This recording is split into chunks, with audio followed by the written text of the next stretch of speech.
ಎಲ್ಲ ವರ್ಗದ ನಮ್ಮ ಪಕ್ಷದ ಆಧಾರ ಸ್ತಂಭಗಳು ಸೇರಿ ಶಾಸಕರ ಜೊತೆಯಲ್ಲಿ ಮಂತ್ರಿಗಳ ಜೊತೆಯಲ್ಲಿ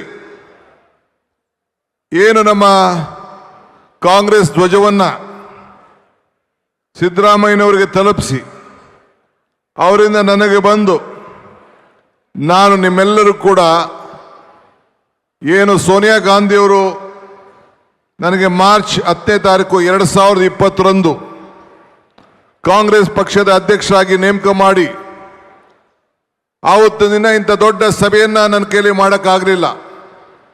ಕಾರಣ ಬಿಜೆಪಿಯವರು ನನಗೆ ಅವಕಾಶವನ್ನು ಕೊಡಲಿಲ್ಲ. ಆದರೆ ಪ್ರತಿಯೊಂದು ಪಂಚಾಯಿತಿಯಲ್ಲೂ ಕೂಡ ಹೊಸ ಇತಿಹಾಸವನ್ನು ಸೃಷ್ಟಿ ಮಾಡಿ ಝೂಮ್ನಲ್ಲಿ 11,000ಕ್ಕೂ ಹೆಚ್ಚು ಕಡೆ ಆ ಝೂಮ್ ಮುಖಾಂತರ ಪ್ರತಿಜ್ಞಾನ ಸ್ವೀಕಾರ ಮಾಡಿ ಸಂವಿಧಾನವನ್ನು ಪಠಿಸಿ ಆವತ್ತು ನಾನು ದಿನೇಶ್ ಗುಂಡೂರಾವ್ ಅವರ ಹತ್ರ ಅಧಿಕಾರವನ್ನು ತೆಗೆದುಕೊಂಡೆ. ಆ ಸಾಕ್ಷಿ ಆದಮೇಲೆ ಇವತ್ತು ಮತ್ತೆ ನಾನು ಇಡೀ ರಾಜ್ಯವನ್ನು ನಿಮ್ಮೆಲ್ಲರ ವಿಶ್ವಾಸದಿಂದ ನಿಮ್ಮೆಲ್ಲರ ಸಹಕಾರದಿಂದ ನಾನು ನಿರೀಕ್ಷೆ ಮಟ್ಟದಲ್ಲಿ ಸೇವೆ ಎಷ್ಟು ಮಟ್ಟಕ್ಕೆ ಮಾಡಿದ್ದೀನೋ ಅಂತೇಳಿ ನಿಮಗೆಲ್ಲ ಅರಿವಿದೆ. ಕೆಲವು ತಪ್ಪುಗಳಾಗಿರ್ಬೋದು, ಒಳ್ಳೆ ಕೆಲಸಗಳಾಗಿರ್ಬೋದು, ಆದರೆ ನಾನು ಶಕ್ತಿ ಮೀರಿ ನನ್ನ ಕಾರ್ಯಕರ್ತರಿಗೆ ಸೇವೆಯನ್ನು ಮಾಡಿದ್ದೇನೆ ಅಂತೇಳಿ ನನ್ನ ಆತ್ಮಕ್ಕೆ ನಾವು ವಿಶ್ವಾಸ ಇದೆ. ನಾನು ಸ್ವಲ್ಪ ಮನುಷ್ಯ, ನನ್ನ ಕೈಲಿ ಅನೇಕ ತಪ್ಪುಗಳು ಕೂಡ ಆಗಿರ್ಬೋದು. ನಮ್ಮ ಕಾರ್ಯಕರ್ತರ ಸೇವೆಯನ್ನು ಗುರುಸಿ ನನ್ನ ಕೈಲಾದಂಥ ರೀತಿಯಲ್ಲಿ ಪಕ್ಷದ ಸಂಘಟನೆಯನ್ನು ಮಾಡಿ ಇವತ್ತು ರೈತರ, ಕಾರ್ಮಿಕರ, ಯುವ ಪೀಳಿಗೆಗೆ ಮತ್ತು ವಿವಿಧ ರೀತಿಯಲ್ಲಿ ನಿಮ್ಮ ಕಾರ್ಯಕರ್ತರ ಒಬ್ಬ ಮನೆಯ ಮಗನಾಗಿ ನಾನು ಒಬ್ಬ ಕಾರ್ಯಕರ್ತನ ಅಂತೇಳಿ ಇವತ್ತು ನಿಮ್ಮೆಲ್ಲರೂ ಕೂಡ ನನ್ನ ಸಾಕ್ಷಾಂಗ ನಮಸ್ಕಾರಗಳನ್ನು ಅರ್ಪಿಸಿ ಇವತ್ತು BK ಹರಿಪ್ರಸಾದ್ ಒಬ್ಬ ಹಿರಿಯ ಕಾರ್ಯಕರ್ತನಿಗೆ ನನ್ನ ಅಧಿಕಾರವನ್ನು ಹಸ್ತಾಂತರವನ್ನು ನಾನು ಮಾಡಿದ್ದೇನೆ. ನಾನು ಆಗಾಗ ಒಂದು ಮಾತು ಹೇಳ್ತಾ ಇರ್ತೀನಿ, ಕಾಂಗ್ರೆಸ್ ಶಕ್ತಿ ದೇಶದ ಶಕ್ತಿ, ಕಾಂಗ್ರೆಸ್ ಇತಿಹಾಸ ಈ ದೇಶದ ಇತಿಹಾಸ. ಕಾಂಗ್ರೆಸ್ ಅಧಿಕಾರಕ್ಕೆ ಬಂದರೆ ಎಲ್ಲ ವರ್ಗದ ಜನರು ಅಧಿಕಾರಕ್ಕೆ ಬಂದಂಗೆ ಅಂತ ಹೇಳಿ ಇವತ್ತು ನಾವೆಲ್ಲ ವಿರೋಧ ಪಕ್ಷದಲ್ಲಿದ್ದಾಗ ಕೋವಿಡ್ ಸಂದರ್ಭದಲ್ಲಿ ಇವತ್ತು ನಾನು ಮತ್ತು ಸಿದ್ದರಾಮಯ್ಯನವ್ರನ್ನ ಅವತ್ತು ವಿರೋಧ ಪಕ್ಷದ ನಾಯಕರಾಗಿ ಮತ್ತೆ ಆಯ್ಕೆಯನ್ನು ಶ್ರೀಮತಿ ಸೋನಿಯಾ ಗಾಂಧಿಯವರು ಮಾಡಿದ್ರು. ನಾವಿಬ್ಬರು ಜೊತೆ ಸೇರಿ ನಿಮ್ಮೆಲ್ಲರನ್ನು ಕೂಡ ಒಟ್ಟಿಗೆ ತೆಗೆದುಕೊಂಡೋಗಿ ಈ ದೇಶದ ಐಕ್ಯತೆ, ಈ ದೇಶದ ಸಮಗ್ರತೆ, ಈ ದೇಶದ ಶಾಂತಿ ಮತ್ತು ನಮ್ಮ ಸಂವಿಧಾನವನ್ನು ರಕ್ಷಣೆ ಮಾಡಬೇಕು ಅಂತ ಹೇಳಿ ಸಂಕಲ್ಪವನ್ನು ಮಾಡಿ ಅವತ್ತು ಮಲ್ಲಿಕಾರ್ಜುನ್ ಖರ್ಗೆ ಸಾಹೇಬರು ವಿರೋಧ ಪಕ್ಷದ ನಾಯಕರಾಗಿ ಅವತ್ತು ಕೂಡ ಆ ಒಂದು ಅದ್ಭುತವಾದಂಥ ಕಾರ್ಯಕ್ರಮಕ್ಕೆ ಸಾಕ್ಷಿಯಾಗಿದ್ದು. ಶ್ರೀ ವೇಣುಗೋಪಾಲ್ ಅವರು ನಮ್ಮ ಪಕ್ಷದ ಪ್ರಧಾನ ಕಾರ್ಯದರ್ಶಿಯಾಗಿ ಅವತ್ತು ಕೂಡ ಸಾಕ್ಷಿಯಾಗಿದ್ದರು. ಫೋನಲ್ಲಿ ಶ್ರೀಮತಿ ಸೋನಿಯಾ ಗಾಂಧಿಯವರು, ರಾಹುಲ್ ಗಾಂಧಿಯವರು ಮತ್ತು ಪ್ರಿಯಾಂಕಾ ಗಾಂಧಿಯವರು ಕೂಡ ನನಗೆ ಸಂದೇಶವನ್ನು ಕೊಟ್ಟು ಆಶೀರ್ವಾದವನ್ನು ಮಾಡಿದ್ದನ್ನು ನಾವು ಮರೆಯಲಿಕ್ಕೆ ಸಾಧ್ಯ ಇಲ್ಲ.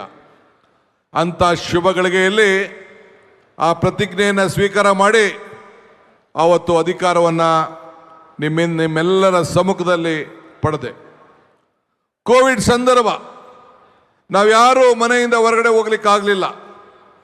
ನನ್ನ ವರ್ಕಿಂಗ್ ಪ್ರೆಸಿಡೆಂಟ್ಸು, ಅವತ್ತಿದ್ದಂಥ ಎಲ್ಲ ನಾಯಕರುಗಳು ಎಲ್ಲರೂ ಕೂಡ ಕೈ ಜೋಡಿಸಿ ಆ ಕೊರೋನಾದಲ್ಲಿ ಸುಮಾರು ಎಲ್ಲ ಶಾಸಕರನ್ನು, ಅವತ್ತಿದ್ದಂಥ ಶಾಸಕರುಗಳನ್ನು, ಮಾಜಿ ಶಾಸಕರನ್ನು, ನಮ್ಮ ಎಲ್ಲ ಘಟಕದ ಮುಖ್ಯಾಧ್ಯಕ್ಷರನ್ನೆಲ್ಲ ತೆಗೆದುಕೊಂಡು ಇವತ್ತು ನಾವು ಅನೇಕ ಸಮಸ್ಯೆಗಳನ್ನು ಎದುರಿಸ್ತು.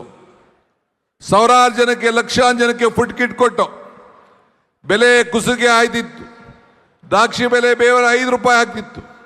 ಅವತ್ತೆಲ್ಲ ಕೂಡ ಇಡೀ ನಮ್ಮ ರೈತ ಕುಟುಂಬಗಳಿಗೆ ಭೇಟಿ ಕೊಟ್ಟು ಆತ್ಮಧೈರ್ಯವನ್ನು ತುಂಬಿ ಅವತ್ತು ಕೂಡ ಬೆಲೆ ಏರಿಕೆಯನ್ನು ನಿಯಂತ್ರಣ ಮಾಡಬೇಕು, ಇವತ್ತು ಆ ಒಂದು ರೈತರಿಗೆ ಸಂಕಟಕ್ಕೆ ಪಾಲಾಗಬೇಕು ಅಂತೇಳಿ ಕೋಟ್ಯಾಂತರ ರೂಪಾಯಿ ಹಣವನ್ನು ನಮ್ಮ ಕಾಂಗ್ರೆಸ್ ಕಾರ್ಯಕರ್ತರು ಖರ್ಚು ಮಾಡಿ ಇವತ್ತು ಎಲ್ಲರೂ ಕೂಡ ಉಚಿತವಾಗಿ ಫುಡ್ ಕಿಟ್ ಅಲ್ಲದೆ ನಮ್ಮ ತರಕಾರಿಗಳನ್ನು ಕೂಡ ಒದಗಿಸ್ಕೊಟ್ಟಿದ್ದು ತಾವೆಲ್ಲ ಸಾಕ್ಷಿಯಾಗಿ ನಾವು ನೋಡಿದ್ರಿ. ಅನೇಕರು ಇವತ್ತು ಖರ್ಗೆ ಸಾಹೇಬರು ಮನೆಗೆ ಯಾದಗಿರಿ ಅವರು ಹುಡಿಕೊಂಡು ಹೋಗ್ತಾ ಇದ್ರು. ನಾನು ಮನೇಲಿದ್ದೆ. ಏನು ಯಾರು ಬಸ್ಗೆ ಹೋಗ್ಬೇಕಾಯ್ತು.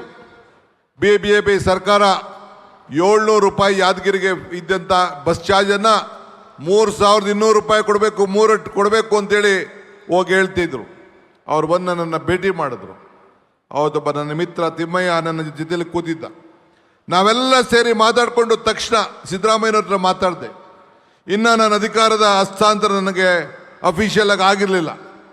ದಿನೇಶ್ ಗುಂಡೂರಾಯರನ್ನ ಅವತ್ತು ಕರೆಸಿ ಅವ್ರಿಗೆ ಒಪ್ಪಿಗೆಯನ್ನು ಪಡ್ಕೊಂಡು ಅವ್ರ ಹತ್ರ ಚೆಕ್ಕಿಗೆ ಸಿಗ್ನೇಚರ್ ಮಾಡಿ 1 ಕೋಟಿ ರೂಪಾಯಿ ಹಣವನ್ನು KSRTCಗೆ ಕೊಟ್ಟು ಎಲ್ಲ ನಮ್ಮ ಕಾರ್ಮಿಕರು ನಮ್ಮ ರೈತರು ವಾಪಸ್ ಅವ್ರ ಊರಿಗೆ ಹೋಗಬೇಕು ಅಂತೇಳಿ ತೆಗೆದುಕೊಂಡಂಥ ಒಂದು ತೀರ್ಮಾನ ಇಡೀ ದೇಶಕ್ಕೆ ಒಂದು ದೊಡ್ಡ ಸಂದೇಶವನ್ನು ಕಳಿಸುವಂಥ ಕೆಲಸವನ್ನು ಇವತ್ತು ನಾವು ಮಾಡಿದೋ.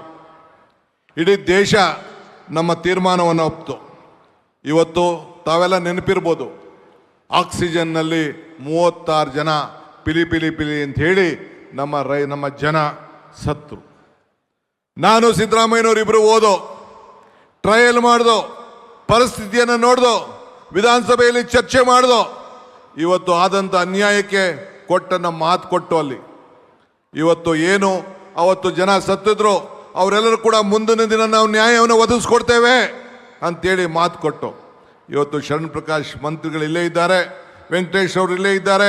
ಅವರ ಮುಖಂಡತ್ವದಲ್ಲಿ ಯಾರು ಅವತ್ತು ಸತ್ತಿದ್ದಾರೆ, ಏನು ಮಾತು ಕೊಟ್ಟಿದ್ದೋ ಆ 33 ಜನಕ್ಕೂ ಕೂಡ ಸರ್ಕಾರದ ಉಚಿತವಾದಂಥ ನೌಕರಿಯನ್ನು ಕೊಟ್ಟು ಇವತ್ತು ನಮ್ಮೆಲ್ಲರೂ ಕೂಡ ಒಂದು ಶಕ್ತಿ ಕೊಟ್ಟ ಮಾತನ್ನು ಇವತ್ತು ಉಳಿಸ್ಕೊಂಡಿದ್ದೇವೆ ಅಂತ ಹೇಳ್ಕೊಳ್ಳಿಕ್ಕೆ ನನಗೆ ಭಾಳ ಸಂತೋಷ ಆಗ್ತದೆ.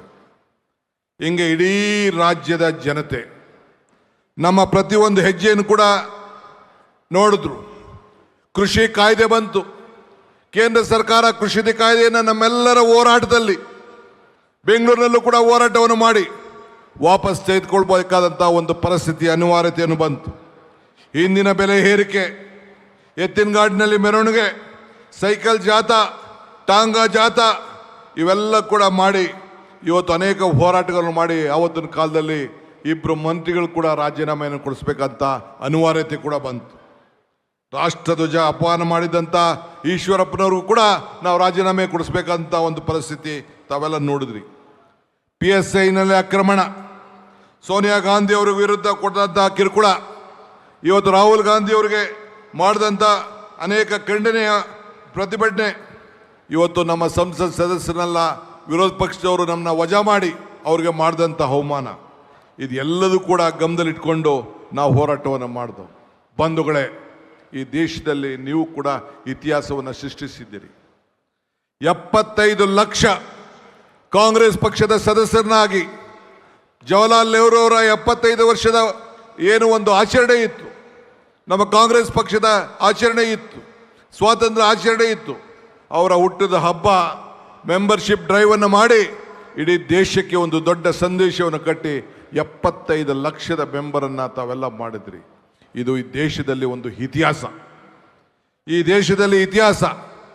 ನಾವು ರೈತರಿಗೋಸ್ಕರ ಕೃಷ್ಣೆ, ಮಾದಾಯಿ, ಕಾವೇರಿ ವಿಚಾರದಲ್ಲಿ ಹೋರಾಟವನ್ನು ಮಾಡಿದ್ದು. ಕೋವಿಡ್ ಸಂದರ್ಭ, ಆ ಸಂದರ್ಭದಲ್ಲಿ ಮೇಕೆದಾಟು ಪಾದಯಾತ್ರೆಯನ್ನು ಮಾಡಿದ್ದು. BJPಯವರು ಅನುಮತಿ ಕೊಡಲಿಲ್ಲ. ಕೊನೆಗೆ 8 ದಿನ ಆದಮೇಲೆ ನಾವು ವಾಪಸ್ ನಿಲ್ಲಿಸಬೇಕಾದಂಥ ಪರಿಸ್ಥಿತಿ ಬಂತು. ನಮ್ಮ ನೀರು ನಮ್ಮ ಹಕ್ಕು, ಹೆಜ್ಜೆ ಮೇಲೆ ಹೆಜ್ಜೆ ಹಾಕಿ ವಾಪಸ್ ನಿಲ್ಲಿಸಿ ಮತ್ತೆ ಅದನ್ನು ಕೂಡ ಸಂಗಮದಲ್ಲಿ ಬಂದು ಮಲ್ಲಿಕಾರ್ಜುನ್ ಖರ್ಗೆ ಅವರ ಅಧ್ಯಕ್ಷತೆಯಲ್ಲಿ ಅವರು ಉದ್ಘಾಟನೆಯನ್ನು ಮಾಡಿ ಇವತ್ತು ಏನು ಮೇಕೆದಾಟು ಪಾದಯಾತ್ರೆ ಮಾಡಿದ್ದು ಈ ರಾಜ್ಯದಲ್ಲಿ ಅದು ಒಂದು ಐತಿಹಾಸಿಕವಾದಂಥ ಪುಟ. ಇನ್ನು ಮುಂದಿನ ದಿನದಲ್ಲಿ ಆದರೆ ಏನಾಗಿದೆ, ಬದಲಾವಣೆ ಏನಾಯಿತು, ಯಾವ ರೀತಿ ಹೋರಾಟವನ್ನು ಮಾಡಿದ್ದೇವೆ, ನಮ್ಮ ನೀರು ನಮ್ಮ ಹಕ್ಕು ಹೋರಾಟ ಎಲ್ಲಿಗೆ ಮುಟ್ಟಿದ್ದೇವೆ ಅಂಥೇಳಿ ಮುಂದಿನ ದಿನದಲ್ಲಿ ನಿಮ್ಮ ಹತ್ರ ಅದನ್ನು ಚರ್ಚೆಯನ್ನು ನಾನು ಮಾಡ್ತೇನೆ. ಚಿತ್ರದುರ್ಗದಲ್ಲಿ ಐಕ್ಯತೆ ಸಮಾವೇಶವನ್ನು ಮಾಡಿದು. ಏನು ನಮ್ಮ ಇಂಟರ್ನಲ್ ರಿಸರ್ವೇಷನ್ ಇತ್ತು, ಆ ವಿಚಾರದಲ್ಲಿ ಎಲ್ಲರೂ ಕೂಡ ಒಟ್ಟಿಗೆ ಸೇರಿಸಿ ಎಲ್ಲರೂ ಸೇರಿ ಒಗ್ಗಟ್ಟಾಗಿ ನಾವು ದುಡಿಬೇಕು ಅಂಥೇಳಿ ಎಲ್ಲರೂ ಕೂಡ ನ್ಯಾಯವನ್ನು ಕೊಡಬೇಕು, ಸರ್ವರಿಗೂ ಸಮಬಾಳು ಸಮಪಾಳು ಅಂಥೇಳಿ ಸಂಕಲ್ಪವನ್ನು ಮಾಡಿ ಕಾರ್ಯಕ್ರಮವನ್ನು ರೂಪಿಸಿ ಅದನ್ನು ಕೂಡ ಇವತ್ತು ಜಾರಿಗೆ ನಾವು ತಂದಿದ್ದೇವೆ. ಹಂಗೆ ಪ್ರತಿ ಹಂತದಲ್ಲೂ ಕೂಡ ಪ್ರಜಾಧ್ವನಿ ಬಸ್ ಯಾತ್ರೆ, ಇವತ್ತು ಅನೇಕ ಯುವಕರು ಉದ್ಯೋಗದ ವಿಚಾರದಲ್ಲಿ ಮಾಡಿದಂಥ ಹೋರಾಟ, ಇವೆಲ್ಲ ಕೂಡ ತಾವೆಲ್ಲ ಕೂಡ ಗಮನಿಸಿದ್ದೀರಿ. ಹಿಂಗೆ ಒಂದೊಂದಲ್ಲ ಎರಡಲ್ಲ, ಈ ರೀತಿ ನಾವು ಹೋರಾಟವನ್ನು ಮಾಡಿ ಪ್ರಜಾಧ್ವನಿ ಕಾರ್ಯಕ್ರಮವನ್ನು ಇಟ್ಕೊಂಡು ಬೊಂಬಾಯಿಗೆ ಇವತ್ತು ಬೆಳಗಾಂಗೆ ಹೋಗಿ ಗಾಂಧಿ ಬಾವಿಲಿ ಹೋಗಿ ನೀರನ್ನು ತೆಗೆದು ರಸ್ತೆಗೆ ಚೆಲ್ಲಿ, ಆ ನೀರನ್ನು ತೆಗೆದು ಚೆಲ್ಲಿಗೆ ಕಸವನ್ನು ಗುಡಿಸಿ ಅಲ್ಲಿ ಹೋಗಿ ಚಿಕ್ಕೋಡಿಯಲ್ಲಿ ಮೊದಲನೇ ಗ್ಯಾರಂಟಿ ಗೃಹ ಜ್ಯೋತಿ ತಮ್ಮೆಲ್ಲರ ಮನೆಯಲ್ಲೂ ಕೂಡ ಉಚಿತವಾಗಿ ಬೆಳಗಬೇಕು, 200 ಯೂನಿಟ್ ಕೊಡಬೇಕು ಅಂತೇಳಿ ಕೊಟ್ಟನ್ನ ಮಾತನ್ನ ಕೂಡ ನಾವು ಮೊದಲನೇ ಗ್ಯಾರಂಟಿ ನಿಮ್ಮ ಮನೆಯ ಜ್ಯೋತಿ ಬೆಳಗಬೇಕು ಅಂತೇಳಿ ತೀರ್ಮಾನವನ್ನು ನಾವು ಮಾಡ್ದು. ಹಿಂಗೆ 10 ರೀತಿ ಹೋರಾಟ. ಇದು ನನ್ನ ಹೋರಾಟ ಅಲ್ಲ, ಸಿದ್ದರಾಮಯ್ಯನವ್ರ ಹೋರಾಟ ಅಲ್ಲ, ನಿಮ್ಮೆಲ್ಲರ ಹೋರಾಟ, ನಿಮ್ಮೆಲ್ಲರ ಶಕ್ತಿ ಇವತ್ತು ಈ ರಾಜ್ಯದಲ್ಲಿ 136 ಸೀಟು ಗಳಿಸಲಿಕ್ಕೆ ಅವಕಾಶವನ್ನು ಇವತ್ತು ತಂದಿದೆ. ನಾನೊಬ್ಬ ಮಾಡಲಿಕ್ಕೆ ಸಾಧ್ಯ ಇಲ್ಲ, ನಾನೊಬ್ಬಂದು ಅಲ್ಲಿ ಸಿದ್ದರಾಮಯ್ಯನವ್ರದ್ದಲ್ಲ. ಈ ವೇದಿಕೆಯಲ್ಲಿರುವಂಥ ಎಲ್ಲ ನಾಯಕರುಗಳು, ನೀವಿರುವಂಥ ಎಲ್ಲ ಕಾರ್ಯಕರ್ತರು ಹಗಲು ರಾತ್ರಿ ದುಡಿದಿದ್ದೀರಿ. ಇದೇ ಮಧ್ಯದಲ್ಲಿ ರಾಹುಲ್ ಗಾಂಧಿಯವರು ತೆಗೆದುಕೊಂಡಂಥ ದಿಟ್ಟ ಹೋರಾಟ, ಇದೊಂದು ಇತಿಹಾಸ, ಒಂದು ಐತಿಹಾಸಿಕ. ಮಹಾತ್ಮ ಗಾಂಧೀಜಿಯವರು ದಂಡಿಯಾತ್ರೆ ಆದಮೇಲೆ ಮತ್ತೆ ಈ ದೇಶದಲ್ಲಿ ಒಂದು ಹೋರಾಟ, ಒಂದು ಯಾತ್ರೆ ನಡೆದಿದೆ ಅಂತಂದರೆ ಭಾರತ್ ಜೋಡೋ ಯಾತ್ರೆ. ರಾಹುಲ್ ಗಾಂಧಿಯವರು ಕಾಶ್ಮೀರಿಂದ ಕನ್ಯಾಕುಮಾರಿವರೆಗೂ ಏನು ಪಾದಯಾತ್ರೆ ಮಾಡಿದ್ರು, ಆ ನಮ್ಮ ರಾಜ್ಯದಲ್ಲಿ 23 ದಿನಗಳ ಕಾಲ ಶ್ರೀಮತಿ ಸೋನಿಯಾ ಗಾಂಧಿಯವರು ಬಂದು ಹೆಜ್ಜೆ ಹಾಕಿ ಸಾಕ್ಷಿ ಆದರು. ಆ ಸಾಕ್ಷಿ ಸಮಯದಲ್ಲಿ ನಮ್ಮ ಮಲ್ಲಿಕಾರ್ಜುನ್ ಖರ್ಗೆ ಸಾಹೇಬರು ಒಬ್ಬ ಬ್ಲಾಕ್ ಕಾಂಗ್ರೆಸ್ ಅಧ್ಯಕ್ಷರಾಗಿದ್ದಂಥವರು ಈ ದೇಶದ ಮಹಾತ್ಮ ಗಾಂಧೀಜಿಯವರು ಯಾವ ಸ್ಥಾನದಲ್ಲಿ ಕೂತಿದ್ರೋ ಆ ಸ್ಥಾನದಲ್ಲಿ ಮತ್ತೆ ಅವ್ರಿಗೆ ಅಧಿಕಾರವನ್ನು ಕೊಡುವಂಥ ಒಂದು ದೊಡ್ಡ ಅವಕಾಶ ಈ ಕರ್ನಾಟಕ ರಾಜ್ಯದಲ್ಲೇ ನಾವು ನೀವೆಲ್ಲ ಸೇರಿ ಮತ ಚಲಾಯಿಸುವಂಥ ಐತಿಹಾಸಿಕ ಘಟನೆ ನಡೀತು. ರಾಹುಲ್ ಗಾಂಧಿಯವರು ಕೂಡ ಬಳ್ಳಾರಿಯಲ್ಲಿ ಮತವನ್ನು ಹಾಕುವಂಥ ಒಂದು ದೊಡ್ಡ ಸುವರ್ಣ ಅವಕಾಶ ನಡೆದು ಶ್ರೀ ಮಲ್ಲಿಕಾರ್ಜುನ್ ಖರ್ಗೆ ಅವರು ACC ಅಧ್ಯಕ್ಷರಾಗಿ ಇವತ್ತು ನೇಮಕಗೊಂಡರು. ಇದೆಲ್ಲ ಇತಿಹಾಸ. ಇಂಥ ಸಂದರ್ಭದಲ್ಲಿ ಕಾಂಗ್ರೆಸ್ ಪಕ್ಷದ ಅಧ್ಯಕ್ಷನಾಗಿ ಅಧಿಕಾರವನ್ನು ಸ್ವೀಕಾರ ಮಾಡಿ ನಿಮ್ಮೆಲ್ಲ ಘಟನೆಗಳನ್ನು ಕೂಡ ಯಾಕೆ ನಾನು ನೆನಪು ಮಾಡ್ತಾ ಇದ್ದೀನಿ ಅಂದರೆ, ನನ್ನ ಅಧಿಕಾರ ಅವಧಿಯಲ್ಲಿ ಏನು ಸಾಕ್ಷಿ ಗುಡ್ಡೆಯನ್ನು ಬಿಟ್ಟು ಹೋಗ್ತಾ ಇದ್ದೀನಿ ಅನ್ನೋ ಮಾತನ್ನು ಹೇಳಲಿಕ್ಕೆ ನನಗೆ ಭಾಳ ಸಂತೋಷ ಆಗ್ತದೆ. ಈ ಸಾಧನೆ ನನ್ನದಲ್ಲ ಅಂತ ಈಗೂ ಹೇಳ್ತಾ ಇದ್ದೀನಿ. ಈ ಸಾಧನೆ ನಿಮ್ಮೆಲ್ಲರಕ್ಕಿಂತ ಮಾತ್ರ ಸಾಧ್ಯ ಆಯಿತು. ಬೈದಿರ್ಬೋದು, ನೊಂದಿರ್ಬೋದು, ಜಗಳ ಆಡಿರ್ಬೋದು, ಮಾತಾಡದೇ ಇರ್ಬೋದು, ಆದರೂ ಕೂಡ ಈ ರಾಜ್ಯದಲ್ಲಿ ಕಾಂಗ್ರೆಸ್ ಸರ್ಕಾರ ತರಬೇಕು ಅಂತೇಳಿ ಡಬಲ್ ಇಂಜಿನ್ ಸರ್ಕಾರಕ್ಕೆ ತಾವೆಲ್ಲ ಒಂದು ದೊಡ್ಡ ಶಕ್ತಿಯನ್ನು ನಮಗೆಲ್ಲ ಕೂಡ ಕೊಟ್ರಿ. ಈ ಮಧ್ಯದಲ್ಲಿ ಅಧಿಕಾರ ಬಂತು, 136 ಸೀಟ್ ಬಂತು. 136 ಸೀಟ್ ಆದಮೇಲೆ ಮತ್ತೆ ನಾವು ಮಹಾತ್ಮ ಗಾಂಧೀಜಿಯವರು ಅಧಿಕಾರಕ್ಕೆ ತೆಗೆದುಕೊಂಡು 100 ವರ್ಷದ ಸಂಭ್ರಮ ಬೆಳಗಾಮಲ್ಲಿ ನಾವು ಮಾಡಿದೆವು. ಜೈ ಬಾಪು, ಜೈ ಭೀಮ್, ಜೈ ಸಂವಿಧಾನ. ಆ ಸಂವಿಧಾನ ಪುಸ್ತಕವನ್ನು ನಾನು ಕೂಡ ನನ್ನ ಮುಖ್ಯಮಂತ್ರಿಯಾಗಿ ಅಧಿಕಾರ ಸ್ವೀಕಾರ ಮಾಡಿದಾಗ ಹಿಡಿದು ನಾನು ಪ್ರತಿಜ್ಞೆಯನ್ನು ನಾನು ಮಾಡಿದೆ. ಈಗೂ ಕೂಡ BK ಹರಿಪ್ರಸಾದ್ ರವರೊಬ್ಬ ಹಿರಿಯ ಪಕ್ಷದ ಕಾರ್ಯಕರ್ತರು, ಮುಖಂಡರಾಗಿ ಇವತ್ತು ಅಧ್ಯಕ್ಷರಾಗಿ ಇಡೀ ರಾಜ್ಯದ ಉದ್ದಗಲಕ್ಕೂ ಕೂಡ ಸೇವೆಯನ್ನು ಮಾಡ್ಕೊಂಡು ಬಂದಂಥವರು ಇವತ್ತು ಕೂಡ ನನಗೆ ಹಸ್ತಾಂತರವನ್ನು ಆ ಪುಸ್ತಕವನ್ನು ಕೊಟ್ಟಿದ್ದಾರೆ. ನಾನು ಹರಿಪ್ರಸಾದ್ ಅವರು ಕೂಡ ವಿದ್ಯಾರ್ಥಿ ನಾಯಕರಾಗಿ ಬೆಳೆದಂಥವ್ರು, ಒಂದೇ ಕಾಲೇಜಿನಲ್ಲಿ ಬೆಳೆದಂಥವ್ರು. ನನಗೆ 3-4 ವರ್ಷ ಅವ್ರು ಸೀನಿಯರ್. ಅವರು 83 ಎಲೆಕ್ಷನ್ ನಿಂತ್ಕೊಂಡ್ರು, ನಾನು 85 ಎಲೆಕ್ಷನ್ ನಿಂತ್ಕೊಂಡೆ ವಿಧಾನಸಭೆಗೆ.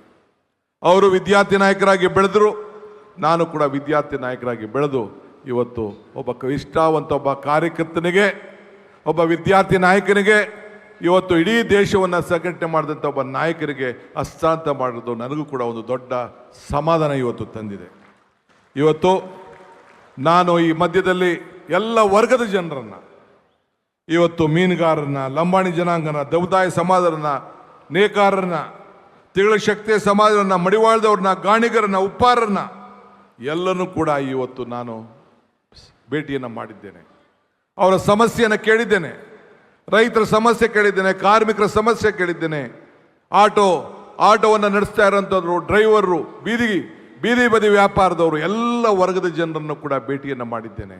ಅವರ ಸಮಸ್ಯೆಯನ್ನು ಕೇಳಿ ಆ ಬೆಲೆ ಏರಿಕೆ ಗಗನಕ್ಕೆ ಹೋಗ್ತಾ ಇದೆ, ಆದಾಯ ಪಾತಾಳಕ್ಕೆ ಹೋಗ್ತಾ ಇದೆ ಅಂಥೇಳಿ 5 ಗ್ಯಾರಂಟಿಗಳನ್ನು ಮಾಡಬೇಕು ಅಂತ ತೀರ್ಮಾನ ಮಾಡ್ದು, ಪ್ರತಿಜ್ಞೆಯನ್ನು ಮಾಡ್ದು.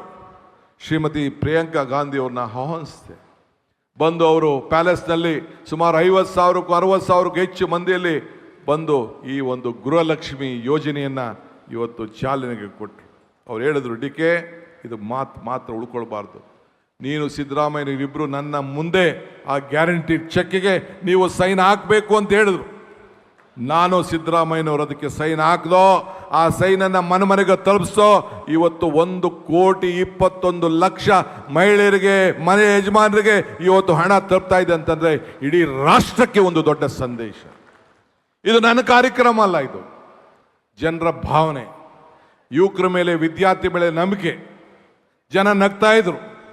ನಾನು ಹೇಳಿದೆ, ಈ ಡಿ ಕೆ ಶಿವಕುಮಾರ್ನ ಬಂಡೆ ಅಂತ ಕರಿತೀರಿ, ಈ ಬಂಡೆನ ಚಪ್ಪಡಿಯಾರು ಮಾಡ್ಕೊಳ್ಳಿ, ಗರಡಗಂಬಾರು ಮಾಡ್ಕೊಳ್ಳಿ, ಕೋಲಾರು ಮಾಡ್ಕೊಳ್ಳಿ, ಜಲ್ಲಿಯಾರು ಮಾಡ್ಕೊಳ್ಳಿ. ಪ್ರತಿಯೊಬ್ಬ ಕಾರ್ಯಕರ್ತರು ಕೂಡ ಈ ಬಂಡೆ ಮೇಲೆ, ಈ ಚಪ್ಪಡಿ ಮೇಲೆ ನಡ್ಕೊಂಡೋಗಿ ವಿಧಾನಸೌಧ ಮುಟ್ಟಬೇಕು ಅಂತೇಳಿ ಅವತ್ತು ಪ್ರತಿಜ್ಞೆಯನ್ನು ಮಾಡಿದೆ. ಕಳೆದ 3 ವರ್ಷದಿಂದ ನಿಮಗೆ ಎಲ್ಲ ಕಾರ್ಯಕರ್ತರು ವಿಧಾನಸೌಧದಲ್ಲಿ ಆ ಬಂಡೆ ಮೇಲೆ ನಡಿಲಿಕ್ಕೆ ನಿಮಗೆಲ್ಲ ಶಕ್ತಿ ಬಂದಿದೆ. ಇವತ್ತು ಕೂಡ ಮತ್ತೆ ಶ್ರೀ ಸಿದ್ದರಾಮಯ್ಯ ಸಾಹೇಬರು, ನಾನು ಅವ್ರ ಕೈ ಜೋಡಿಸಿ ಜೊತೆಗೆ ಸೇರಿ ಒಟ್ಟಿಗೆ ಒಂದು ಸಣ್ಣ ಸ್ಟೇಟ್ಮೆಂಟು ಕೂಡ ನಾನು ತಾಳ್ಮೆಯಿಂದ, ನಾನು ಸಿದ್ದರಾಮಯ್ಯ ಸಾಹೇಬರು ಸೋನಿಯಾ ಗಾಂಧಿಯವರ ಮುಖಂಡತ್ವದಲ್ಲಿ ನನ್ನ ಹತ್ರ ಏನು ಚರ್ಚೆ ಮಾಡಿದ್ರು, ಖರ್ಗೆ ಸಾಹೇಬರ ಮುಖಂಡತ್ವದಲ್ಲಿ ಏನು ನಾವೆಲ್ಲ ಮಾತುಕತೆ ಮಾಡಿದ್ದವು, ಅದಕ್ಕೆ ಒಪ್ಪಂದವನ್ನು ಮಾಡಿಕೊಂಡು ಇವತ್ತು ಹಸ್ತಾಂತರವನ್ನು ನನಗೆ ಈ ಜವಾಬ್ದಾರಿಯನ್ನು ಕೊಟ್ಟಿದ್ದಾರೆ. ಇದನ್ನು ಉಳಿಸ್ಕೊಂಡು ಹೋಗಬೇಕು. ನಾನು ಇವತ್ತು ಹೇಳ್ತಾ ಇದ್ದೀನಿ, ನನಗೆ ಗುಂಪು ಬಗ್ಗೆ ನಂಬಿಕೆ ಇಲ್ಲ, ಜಾತಿ ಬಗ್ಗೆ ನಂಬಿಕೆ ಇಲ್ಲ, ಧರ್ಮದ ಬಗ್ಗೆ ನಂಬಿಕೆ ಇಲ್ಲ. ಆದರೆ ನಮ್ಮ ಜಾತಿ, ನಮ್ಮ ಧರ್ಮ ಬಿಟ್ಟಿದ್ದು. ಆದರೆ ಇದೊಂದು ಕಾಂಗ್ರೆಸ್ ಜಾತಿ, ಇದೊಂದು ಕಾಂಗ್ರೆಸ್ ಧರ್ಮ, ಇದು ಕಾಂಗ್ರೆಸ್ ಧ್ವಜ, ಇದು ಅನ್ನೋದು ಮಾತ್ರ ನಾವು ಯಾರು ಕೂಡ ಮರೀಲಿಕ್ಕೆ ಸಾಧ್ಯ ಇಲ್ಲ. ಬಂಧುಗಳೇ, ಇವತ್ತು ಇತಿಹಾಸ ಪುಟಕ್ಕೆ ನಾವೆಲ್ಲ ಸೇರಬೇಕಾಗಿದೆ. ನಮ್ಮ ಮೇಲೆ, ನಿಮ್ಮ ಮೇಲೆ ದೊಡ್ಡ ಜವಾಬ್ದಾರಿ ಇದೆ. ಇವತ್ತು ಅನೇಕ ಪಾದಯಾತ್ರೆಗಳನ್ನು ನಾವು ಮಾಡಿದ್ದೇವೆ. 23 ದಿನಗಳ ಕಾಲ ರಾಹುಲ್ ಗಾಂಧಿಯವರು ಮಾಡಿದಂಥ ಭಾರತ್ ಜೋಡೋ ಪಾದಯಾತ್ರೆಗೆ ಇವತ್ತು ಸಾಕ್ಷಿಯಾಗಿ ಅವ್ರು ಎಲ್ಲೆಲ್ಲಿ ಹೆಜ್ಜೆ ಹಾಕಿದ್ರು. ಎಲ್ಲ ಕ್ಷೇತ್ರದಲ್ಲೂ ಕೂಡ ಕಾಂಗ್ರೆಸ್ ಪಕ್ಷ ಅಧಿಕಾರಕ್ಕೆ ಬಂತು. ನೀವು ಚಾಮರಾಜನಗರದಿಂದ ನೆನಪಿಡಿ, ಕೊನೆಗೆ ಬಳ್ಳಾರಿವರೆಗೂ ನೋಡಿ, ಎಲ್ಲ ಕ್ಷೇತ್ರದಲ್ಲೂ ಕೂಡ ಅವರ ಹೆಜ್ಜೆ, ಅವರ ಸಂಘಟನೆ, ನೀವು ಇಡೀ ರಾಜ್ಯದಿಂದ ಮೂಲೆಯಿಂದ ನಮ್ಮ ನಾಯಕರುಗಳೆಲ್ಲ ಕರ್ಕೊಂಡು ಬಂದು ಇವತ್ತು ಶಕ್ತಿಯನ್ನು ತುಂಬಿ ಇಡೀ ದೇಶಕ್ಕೆ ಒಂದು ದೊಡ್ಡ ಸಂದೇಶವನ್ನು ಕೊಟ್ರಿ. ನಾವು ಕೊಟ್ಟಂಥ ಸಂದೇಶ ಪಕ್ಕದ ರಾಜ್ಯಗಳಿಗೂ ಕೂಡ ತಲುಪಿತು. ಆದ್ದರಿಂದ ಇವತ್ತು ಅಂಥ ಕಾರ್ಯಕ್ರಮವನ್ನು ಯಾರು ಕೂಡ ಮರೀಲಿಕ್ಕೆ ಸಾಧ್ಯ ಇಲ್ಲ. ಸಿದ್ದರಾಮಯ್ಯನವರ 75ರ ಜನ್ಮದಿನ, ಐತಿಹಾಸಿಕವಾದಂಥ ಜನ್ಮದಿನ. ಒಬ್ಬ ನಾಯಕ, ಕಾಂಗ್ರೆಸ್ ಕಾರ್ಯಕರ್ತ, ಒಬ್ಬ ಹಿಂದುಳಿದ ವರ್ಗದ ನಾಯಕನಿಗೆ ನೀವು ಮಾಡಿದಂಥ ಆಶೀರ್ವಾದ ಯಾರು ಕೂಡ ಮರೀಲಿಕ್ಕೆ ಸಾಧ್ಯ ಇಲ್ಲ.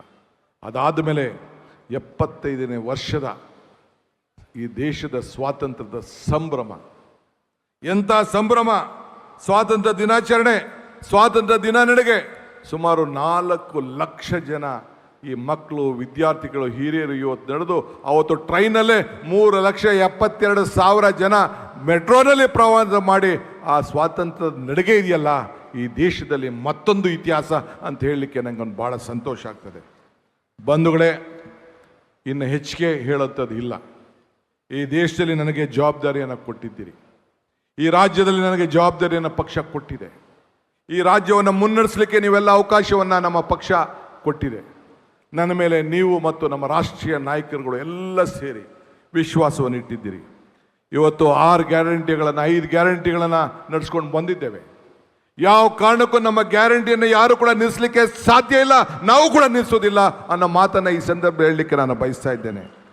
ಇವತ್ತು ಇದಲ್ಲದೆ ನಾನು ಅಧಿಕಾರ ತೆಗೆದುಕೊಂಡ ದಿನ ಈಗಾಗಲೇ ನಾವು ಭೂ ಗ್ಯಾರಂಟಿ ಅಂತೇಳಿ ಪ್ರತಿಯೊಬ್ಬ ರೈತನಿಗೆ, ಪ್ರತಿಯೊಬ್ಬ ನಾಗರಿಕನಿಗೆ, ಯಾರು ಅವನ ಆಸ್ತಿಗೆ ದಾಖಲೆಗಳನ್ನು ನಿರ್ಮಾಣ ಮಾಡಬೇಕು ಅಂತೇಳಿ ಎಲ್ಲರೂ ಕೂಡ ಈಗಾಗಲೇ ದಾಖಲೆಗಳನ್ನು ಕೊಡಲಿಕ್ಕೆ ತೀರ್ಮಾನವನ್ನು ಮಾಡಿದ್ದೇವೆ. ಹಳ್ಳಿಗಳಲ್ಲಿ, ಗ್ರಾಮಗಳಲ್ಲಿ ಯಾವುದಾದ್ರು ಗ್ರಾಮಗಳನ್ನು ಗುರುತಿಸ್ಲಿಕ್ಕೆ ಆಗಲಿಲ್ಲ, ದಾಖಲೆಗಳು ಸರಿ ಇಲ್ಲ, ಬಿ ಖಾತೆಯಿಂದ ಎ ಖಾತೆ ಮಾಡಿ, ಈ ಖಾತೆ ಮಾಡಿ, ಎಲ್ಲರೂ ಕೂಡ ಅವನ ಆಸ್ತಿಗಳನ್ನು, ಹಕ್ಕನ್ನು ಉಳಿಸ್ಲಿಕ್ಕೆ ಇವತ್ತು ಯಾವ ಸರ್ಕಾರ ಕೂಡ ತೀರ್ಮಾನ ಮಾಡೋಕ್ಕಾಗಲಿಲ್ಲ. ಹಿಂದೆ ಯಾವ ರೀತಿ ನಮ್ಮ ಮನಮೋಹನ್ ಸಿಂಗ್ ಕಾಲದಲ್ಲಿ ಇವತ್ತು ಅನೇಕ ತೀರ್ಮಾನಗಳನ್ನು ಸಂವಿಧಾನದ ಮುಖಾಂತರ ತೆಗೆದುಕೊಂಡ್ರು. ಇಂದಿರಾ ಗಾಂಧಿಯವರ ಕಾಲದಲ್ಲಿ ಇವತ್ತು ಏನು ನರಸಿಂಹರಾವ್, ಇವತ್ತೇನು ನಮ್ಮ ದೇವರಾಜರಸರ ಕಾಲದಲ್ಲಿ ಉಳುವನಿಗೆ ಭೂಮಿ ಕೊಡಬೇಕು ಅಂತ ತೀರ್ಮಾನವನ್ನು ಮಾಡಿದ್ರು. ಹಂಗೆ ಇವತ್ತು ನಾವೆಲ್ಲ ಕೂಡ ಸಂವಿಧಾನದ ರೀತಿಯಲ್ಲಿ ಇವತ್ತು ಕಾರ್ಯಕ್ರಮವನ್ನು ಮಾಡಿದ್ದೇವೆ. ಜಾತಿ ಪರಿಶಿಷ್ಟ ಪಂಗಡದ ಕಲ್ಲಿ ಸಿದ್ದರಾಮಯ್ಯನವರ ನೇತೃತ್ವದಲ್ಲಿ ಬೆಳಗಾಂನಲ್ಲಿ ತೆಗೆದುಕೊಂಡಂಥ ತೀರ್ಮಾನ ಇಡೀ ದೇಶಕ್ಕೆ ಒಂದು ದೊಡ್ಡ ಮಾದರಿಯಾಗಿ ಇವತ್ತು ಉಳ್ಕೊಂಡಿದೆ. ಆದ್ದರಿಂದ ಇವತ್ತು ಎಲ್ಲರೂ ಕೂಡ ಇಂಥ ತೀರ್ಮಾನಕ್ಕೆ ನೀವೆಲ್ಲ ಸಾಕ್ಷಿಯಾಗಿದ್ದೀರಿ. ನಾನು ಅಧಿಕಾರ ತೆಗೆದುಕೊಂಡು ಮೊದಲನೇ ದಿನ ಇನ್ನೇನಾದ್ರು ಒಂದು ಶಕ್ತಿಯನ್ನು ಕೊಡಬೇಕು ಅಂಥೇಳಿ ಇವತ್ತು ಎಲ್ಲ ಯುವಕರಿಗೆ, ವಿದ್ಯಾರ್ಥಿಗಳಿಗೆ, ಗಂಡು ಮಕ್ಕಳಿಗೆ ಯಾರ್ಯಾರು ಉಚಿತವಾಗಿ ಪ್ರಯಾಣ ಮಾಡೋಕ್ಕೆ ಶಕ್ತಿ ಇಲ್ಲ ಅಂಥೇಳಿ ಉಚಿತವಾಗಿ ಫ್ರೀ ಪಾಸ್ ಕೊಡಬೇಕು ಅಂಥೇಳಿ ಮೊದಲೇ ತೀರ್ಮಾನವನ್ನು ಕೂಡ ನಾವು ಮಾಡಿದ್ದೇವೆ. ಇದಲ್ಲದೆ ರಾಹುಲ್ ಗಾಂಧಿಯವರ ಯಾತ್ರೆ ನೆನಪಿಡಬೇಕು. ಯುವಕರ ಬಗ್ಗೆ ಅಪಾರವಾದಂಥ ವಿಶ್ವಾಸ. ಅದಕ್ಕೆ ಪ್ರತಿಯೊಂದು ಪಂಚಾಯಿತಿಯಲ್ಲೂ ಕೂಡ ಸಂಘಟನೆ ಮಾಡಬೇಕು. ಯುವಕರು ಒಂದು ಶಕ್ತಿ. ಈ ದೇಶದಲ್ಲಿ ಯುವಕರು ತೀರ್ಮಾನ ಮಾಡೋದು ಏನು ಬೇಕಾದ್ರೂ ಮಾಡಲಿಕ್ಕೆ ಸಾಧ್ಯ ಅಂಥೇಳಿ ಒಂದೊಂದು ಪಂಚಾಯತಿಗೆ 100, 200, 300 ಜನ ಯುವಕರನ್ನ ಸೇರಿಸ್ಬೇಕು, ಯುವತಿಯರು ಸೇರಬೇಕು. ಏನು ಈ ದೇಶದಲ್ಲಿ ಭಾರತ್ ಜೋಡೋ, ಏನು ರಾಹುಲ್ ಗಾಂಧಿಯವರ ಯಾತ್ರೆ ಶಾಶ್ವತವಾಗಿ ಉಳಿಬೇಕು. ಎಲ್ಲ ಧರ್ಮದವರು, ಎಲ್ಲ ಜಾತಿಯರನ್ನು ಕೂಡ ಒಟ್ಟಿಗೆ ತೆಗೆದುಕೊಂಡು ಹೋಗಬೇಕು. ಆ ಹಿನ್ನೆಲೆಯಲ್ಲಿ ಪ್ರತಿಯೊಂದು ಪಂಚಾಯಿತಿಯಲ್ಲಿ, ಪ್ರತಿಯೊಂದು ವಾರ್ಡಲ್ಲಿ, ಪ್ರತಿಯೊಂದು ನಗರಸಭೆ ವಾರ್ಡಲ್ಲಿ ಒಟ್ಟು 10,000 ಸಂಘಗಳನ್ನು ನಿರ್ಮಾಣ ಮಾಡಿ 1,000 ಕೋಟಿ ರೂಪಾಯಿ ಅದಕ್ಕೋಸ್ಕರ ಮೀಸಲಾಗಿ ಇಡಬೇಕು ಅಂತೇಳಿ ಒಂದು ಕಾರ್ಯಕ್ರಮವನ್ನು ಇವತ್ತು ತೀರ್ಮಾನವನ್ನು ನಾವು ಮಾಡಿದ್ದೇವೆ. ಇದು ದೇಶದ ಐಕ್ಯತೆಯ ಶಕ್ತಿ. ಇದು ಜಾತಿ ಧರ್ಮ ಎಲ್ಲ ಬಿಟ್ಟು ಒಗ್ಗಟ್ಟಿಂದ ನಮ್ಮ ಯುವಕರು ಬಾಂಧವ್ಯದಿಂದ ಮೆರಿಬೇಕು. ಆ ದೃಷ್ಟಿಯಿಂದ ಇಂಥ ತೀರ್ಮಾನವನ್ನು ಮಾಡಿದ್ದೇವೆ. ಇದಲ್ಲದೆ ಇನ್ನು 10 ಕಾರ್ಯಕ್ರಮಗಳನ್ನು ಪ್ರತಿದಿನ ಕೂಡ ಮಾಡಿದ್ದೇವೆ. ನಿನ್ನೆ ಕ್ಯಾಬಿನೆಟ್ ಇತ್ತು. OCCC ಬಗ್ಗೆ ಒಂದು ದೊಡ್ಡ ಸಮಸ್ಯೆ ಸುಪ್ರೀಂ ಕೋರ್ಟು, ಅದನ್ನು ಕೂಡ ತೀರ್ಮಾನವನ್ನು ಮಾಡಿದ್ದೇವೆ.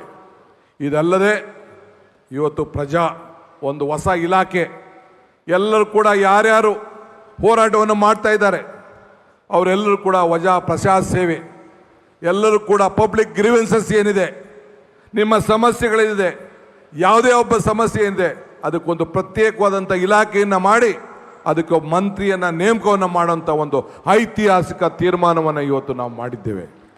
ಹಿಂಗೆ ಅನೇಕ ಕಾರ್ಯಕ್ರಮಗಳನ್ನು ಇವತ್ತು ನಾವು ರೂಪಿಸಿದ್ದೇವೆ. ಆದ್ದರಿಂದ ನಾನು ತಮಗೆಲ್ಲ ಕೇಳೋದಿಷ್ಟೇ, ಇವತ್ತು ನಿಮ್ಮ ಶಕ್ತಿ, ನಿಮ್ಮ ಆಶೀರ್ವಾದ ನಮ್ಮೆಲ್ಲರೂ ಕೂಡ ಅವಶ್ಯಕತೆ ಇದೆ. ಆದರೆ ನಾನು ಒಬ್ಬನ ಕೈಯಲ್ಲಿ ಮಾಡಲಿಕ್ಕೆ ಸಾಧ್ಯ ಇಲ್ಲ. ನಮ್ಮೆಲ್ಲ ಶಾಸಕರಿಗೂ ಕೂಡ ನಾನು ಹೇಳ್ತಾ ಇದ್ದೇನೆ.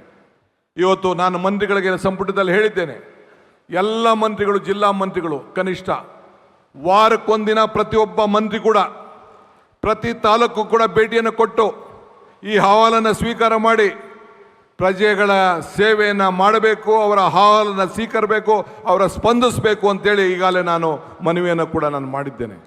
ಸೊ ಅದರಿಂದ ಯಾರೇ ಎಷ್ಟು ದೊಡ್ಡವರಾಗಲಿ ನಿಮ್ಮ ಪಂಚಾಯಿತಿಗಳು ಹೋಗಿ ಅಸೆಂಬ್ಲಿ ಕ್ಷೇತ್ರಕ್ಕೆ ಬಂದು ನಿಮ್ಮ ಕಚೇರಿಗಳಿಗೆ ಭೇಟಿಯನ್ನು ಕೊಟ್ಟು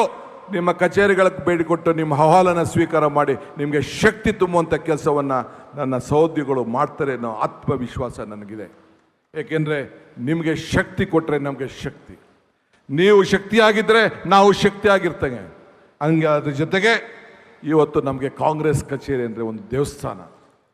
ಹಿಂದೆ ದೇವಸ್ಥಾನ ಹೇಗಿತ್ತು, ಕಾಂಗ್ರೆಸ್ ಕಚೇರಿ ಈಗೇನಿದೆ 100 ವರ್ಷದ ಇತಿಹಾಸದಲ್ಲಿ ಏನಾದ್ರು ಒಂದು ನೆನಪನ್ನು ಬಿಟ್ಟು ಹೋಗ್ಬೇಕಲ್ಲ, ಸಾಕ್ಷಿ ಬಿಟ್ಟು ಹೋಗ್ಬೇಕಲ್ಲ. ಇವತ್ತು ನಾನು ಸಿದ್ದರಾಮಯ್ಯನವರೆಲ್ಲ ಕ್ಯಾಬಿನೆಟಲ್ಲಿ ಚರ್ಚೆ ಮಾಡಿ, ನನ್ನ ಸಹೋದ್ಯೋಗಿಗಳ ಚರ್ಚೆ ಮಾಡಿ 100 ಕಡೆ ಹೊಸ ಕಚೇರಿಯನ್ನು, ಗಾಂಧಿ ಭಾರತದ ಹೆಸರಿನಲ್ಲಿ ಹೊಸ ಕಡೆ ಕಾಂಗ್ರೆಸ್ ಕಚೇರಿಯನ್ನು ಮಾಡಲಿಕ್ಕೆ ಎಲ್ಲ ಜಾಗಗಳನ್ನು ಮಂಜೂರಾತಿಯನ್ನು ಮಾಡಿಸಿದ್ದೇವೆ. ಇದೊಂದು ಇಡೀ ದೇಶಕ್ಕೆ ಒಂದು ಇತಿಹಾಸ ಪುಟಕ್ಕೆ ನಿಮ್ಮ ರಾಜ್ಯ ಸೇರಿದೆ. ಇದಕ್ಕೆ ಸಹಕಾರ ಕೊಟ್ಟಂಥ ನನ್ನ ಸಹೋದ್ಯೋಗಿಗಳು, ಮಂತ್ರಿಗಳು, ಮಾಜಿ ಮುಖ್ಯಮಂತ್ರಿಗಳಾದ ಸಿದ್ದರಾಮಯ್ಯನವರು ಮತ್ತು ಎಲ್ಲರಿಗೂ ಕೂಡ ಈ ಸಂದರ್ಭದಲ್ಲಿ ತುಂಬ ಹೃದಯದ ಶುಭವನ್ನು ಹಾರೈಸ್ತೇನೆ, ಅಭಿನಂದನೆ ಮಾಡಲಿಕ್ಕೆ ಸಂದೆ. ನಾನು ಯಾರು ಶಾಶ್ವತ ಅಲ್ಲ, ನೀವು ಯಾರು ಸಾಕ್ಷತೆ ಇಲ್ಲ. ಆ ನಮ್ಮ ಕಾಂಗ್ರೆಸ್ ಪಕ್ಷದ ದೇವಸ್ಥಾನಗಳು ಸಾಕ್ಷಿಯಾಗಿ ಉಳ್ಕೊಳ್ತದೆ. ಅದು ಪ್ರತಿಯೊಬ್ಬ ಕಾರ್ಯಕರ್ತರು ಕೂಡ 10 ರೂಪಾಯಿ ಆಗಲಿ 100 ರೂಪಾಯಿ ಆಗಲಿ ಕೊಟ್ಟು ನೀವು ಆ ಬಿಲ್ಡಿಂಗ್ಗಳನ್ನು ಕಟ್ಟಿ ಆ ಒಂದು ದೇವಸ್ಥಾನಗಳಿಗೆ ತಾವೆಲ್ಲ ಕೂಡ ಅಡಿಪಾಯವನ್ನು ಹಾಕಬೇಕು. ಆ ದೇವಸ್ಥಾನದಲ್ಲಿ ನಿಮ್ಮ ಸೇವೆ ಆಗಬೇಕು, ಎಲ್ಲ ವರ್ಗದ ಜನರು ಸೇರುವಂಥ ಒಂದು ಜಾಗ ಆಗಬೇಕು ಅಂಥೇಳಿ ತಮ್ಮಲ್ಲಿ ನಾನು ಪ್ರಾರ್ಥನೆ ಮಾಡಲಿಕ್ಕೆ ನಾನು ಪ್ರಯತ್ನವನ್ನು ಮಾಡ್ತೇನೆ. ಆದ್ದರಿಂದ ಇವತ್ತು ಈ ಪ್ರಜಾಸೇವೆ ಇಲಾಖೆಗೆ ಒಂದು ದೊಡ್ಡ ಶಕ್ತಿ ತುಂಬುತ್ತಿದೆ. ಇದರ ಜೊತೆಗೆ ಕೇಂದ್ರ ಸರ್ಕಾರ ನಮಗೊಂದು ದೊಡ್ಡ ಶಾಕ್ ಕೊಡ್ತಾ ಇದ್ದಾರೆ. ಒಂದು ಅಪಾಯಕ್ಕೆ ತಗುಲಿಸಿದ್ದೇವೆ. ಒಂದು ಅಪಾಯ, ಇನ್ನೊಂದು ಅವಕಾಶ. ಇವತ್ತು ನೀವೆಲ್ಲ ಗಮನಿಸಿದ್ರಿ, ತಮಿಳುನಾಡಿನಲ್ಲಿ 64 ಲಕ್ಷ ಮತವನ್ನು ತೆಗೆದಿದ್ದಾರೆ. 91 ಲಕ್ಷ ಮತವನ್ನು ವೆಸ್ಟ್ ಬೆಂಗಾಲ್ ತೆಗೆದಿದ್ದಾರೆ. ನಿಮ್ಮ ಮತ SIR ಅಂತ ಅಂದರೆ ಪ್ರತಿಯೊಬ್ಬ ಮತದ ಪಟ್ಟಿಯನ್ನು ಹೊಸದಾಗಿ ಮಾಡ್ತಾರೆ. ಈಗಿರೋಂಥ ಮತದಾರರಿಗೆ ಯಾವುದು ಕೂಡ ನೀವು ಯಾರು ಬೇರೆ ಬೇರೆ ಏನೋ ಮ್ಯಾಪಿಂಗ್ ಆಗಿದೆ ಅಂತ ತಿಳ್ಕೊಂಡ್ರೆ ನೀವೆಲ್ಲ ಕೂಡ ಮೂರ್ಖರಾಗಿ ಹೋಗ್ತೀರಿ. ನಾನಿಂದ ಹಿಡಿದು ಸಿದ್ದರಾಮಯ್ಯನವ್ರು ಹಿಡಿದು ಖರ್ಗೆ ಸಾಹೇಬ್ರಿಂದ ಹಿಡಿದು ವೇದಿಕೆಯವರೆಲ್ಲ ಕೂಡ ಎನ್ಯುಮರೇಷನ್ ಫಾರ್ಮ್ ಏನು ನಮ್ಮ BLOಗಳು ಕೊಡ್ತಾರೆ, ಆ ಎಲ್ಲರೂ ಕೂಡ ವಾಪಸ್ಸು ಸಿಗ್ನೇಚರ್ ಮಾಡಿ ದಾಖಲೆ ಸಮೇತ ಕೊಟ್ಟಾಗ ಮಾತ್ರ ನಿಮ್ಮ ಮತದಾನದ ಹಕ್ಕು ನಿಮಗೆ ಇರ್ತದೆ ಹೊರತು ನಿಮಗಿಲ್ಲ ಅಂದರೆ ಮತದಾನದ ಹಕ್ಕು ಇರಲಿಲ್ಲ, ಸಿಕ್ಕುವುದಿಲ್ಲ. ಈಗಾಗಲೇ ನಮ್ಮ ವರ್ಕಿಂಗ್ ಪ್ರೆಸಿಡೆಂಟು GC ಚಂದ್ರಶೇಖರ್ ನಿಮ್ಮ ಬೆನ್ನಿಗೆ ನಿಂತಿದ್ದಾರೆ. ಎಲ್ಲರೂ ಕೂಡ ಒತ್ತಾಯನ ಮಾಡ್ತಾ ಇದ್ದಾರೆ. ನಾನು ಪ್ರತಿಯೊಬ್ಬರಿಂದ ಕೂಡ ನಮ್ಮ ಶಾಸಕರಿಗೆ, ಡಿಪ್ಯೂಟೆಡ್ ಕ್ಯಾಂಡಿಡೇಟ್ಸ್ಗೆ, ನಮ್ಮ ಅಧಿಕಾರಿಗಳಿಗೆ, ಪದಾಧಿಕಾರಿಗಳಿಗೆಲ್ಲ ಹೇಳ್ತೇನೆ. ನಾನು ಕೂಡ ಎಲ್ಲ ಅಧಿಕಾರಿಗಳ ಹತ್ರ ಚರ್ಚೆ ಮಾಡಿದ್ದೇನೆ. ಅವ್ರಿಗೆ ಯಾವ ರೀತಿ ನೀವು ಮಾಡಬೇಕು, ಮತದಾನದ ಹಕ್ಕನ್ನು ಯಾವ ರೀತಿ ಕೊಡಬೇಕು ಅಂತೇಳಿ ಅವರೆಲ್ಲರೂ ಕೂಡ ಮಾರ್ಗದರ್ಶನವನ್ನು ಕೊಟ್ಟಿದ್ದೇನೆ. ಆದರೆ ನೀವು ಯಾಮಾರಕ್ಕೆ ಹೋಗ್ಬಿಡಿ. ನಮ್ಮೆಲ್ಲ ಕಾರ್ಯಕರ್ತರು BLAಗಳು ಜವಾಬ್ದಾರಿ, BLA2 ಜವಾಬ್ದಾರಿ ಹೆಚ್ಚಿದೆ. ಪ್ರತಿಯೊಬ್ಬರು ಕೂಡ ಒಂದು ಬೂತನ್ನು ಮಾಡಿ ಕಾಂಗ್ರೆಸ್ಗೆ ಒಂದು ಪ್ರತ್ಯೇಕವಾದಂಥ ಒಂದು ಜಾಗವನ್ನು, ಹೆಲ್ಪ್ ಡೆಸ್ಕನ್ನು ಕ್ರಿಯೇಟ್ ಮಾಡಿ, ಸರ್ಕಾರ ಏನು ಮಾಡ್ತದೋ ಬಿಡ್ತದೋ ಅದು ಬೇರೆ ವಿಚಾರ. ನಾನು ಏನು ಮಾಡಬೇಕು ಅದಕ್ಕೆ ಆದೇಶವನ್ನು ಕೊಟ್ಟಿದ್ದೇನೆ, ಮುಂದಕ್ಕೆ ಅದನ್ನು ಫಾಲೋ ಮಾಡ್ತೇನೆ.